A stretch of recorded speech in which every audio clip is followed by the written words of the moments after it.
യേശു കർത്താവ് ബെത്ലഹേമിലെ കാലിത്തൊഴുത്തിൽ ജനിച്ച ശേഷം അസാധാരണമായ ചില കാര്യങ്ങൾ നടന്നു.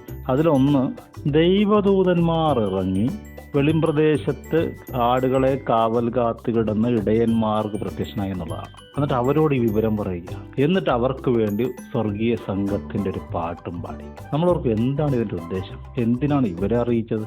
ഇവരതിനുശേഷം പോയി യേശു കർത്താവിനെ കണ്ടു, എല്ലാവരോടും വിവരം പറഞ്ഞു, അവർ സന്തോഷിച്ച് ദൈവത്തെ സ്തുതിച്ച് അവരുടെ വീട്ടിലേക്ക് പോയി. ഇവർ പിന്നീട് ആരോടെങ്കിലും പറയുന്നതായിട്ടോ പിന്നീട് ഇവരെക്കുറിച്ച് ഒന്നുമില്ല. പിന്നെ എന്തിനാണ് ഇങ്ങനെ ഒരു കാര്യം ദൈവം എഴുതി വെച്ചത്? കാലിത്തൊഴുത്തിൽ അവൻ ജനിച്ചപ്പോൾ എനിക്ക് വേണ്ടി ദൂതൻ വന്നു. ഇത്രയേ ഉള്ളൂ കാര്യം. സാധാരണക്കാർക്ക് വേണ്ടി ദൂതൻ വന്നു.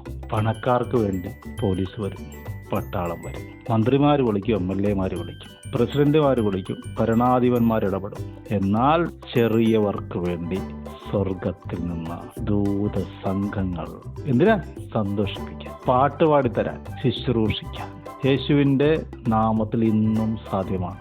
അനവധി സമ്പത്തിനേക്കാളും സത്കീർത്തിയും വെള്ളിയേക്കാളും പൊന്നിനേക്കാളും കൃപയും നല്ലതെന്നുള്ളതിൻ്റെ യഥാർത്ഥ അർത്ഥം ഇതാണ്.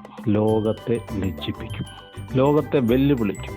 നോഹ ഒരു പെട്ടകമുണ്ടാക്കി മുഴുവൻ ലോകത്തെയും വെല്ലുവിളിച്ചു. വചനം പറയുന്നു, അവൻ ലോകത്തെ കുറ്റം പിരിച്ചു.